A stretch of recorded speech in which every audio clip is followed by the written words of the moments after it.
soon you will see ukuthi ke even kwiParliament eSouth Africa uzobona a new set of faces just like kwenzeka ngo94 kwakade kugcina belungu eParliament kwathi nje kuvotwa nje kuqeqi kwashintsha kwasegcila abantu abamnyama kwakhona a new set of leaders even in government komeya yabo zonke indawo into ahamba ngo blue light kwashintsha so soon kusazoba khona shift enjalo eSouth Africa where kuzo arise a new set of leaders ama leaders angena slave mentality like ama leaders lawa aphume kwislavery njengoba nje ngisayichaza nje ukuthi ke uma kade uncishiwe ama opportunities kufana mhlawumbe lese inja eboshwayo uma inje iboshwa mhlawumbe lese nje idedelwe ebusuku you will find ukuthi the moment idedelwa inje vele igijime irawunde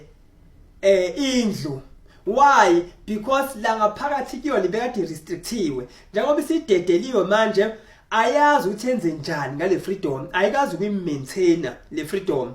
Kunenye incwadi yabhalwa uDr Miles Monroe eyayithi The Burden of Freedom. Ayikho incwadi engifisa sengathi all South Africans angayifunda njengaleya ncwadi because leya ncwadi leya ikhuluma about ama third world countries lawa aphuma kwislavery necolonization ukuthi aphuma kanjani akwazi ukuyiphatha but into asuke ekhuluma ngayo nje usuke ekhuluma ngokuthi freedom it's a burden freedom it's responsibility it's great responsibility that is inkinga thina esiyazile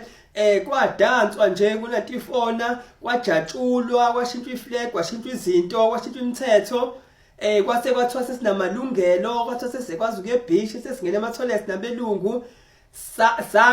sangafundiswa nge-responsibility ye-freedom ukuthi le freedom le is with huge responsibility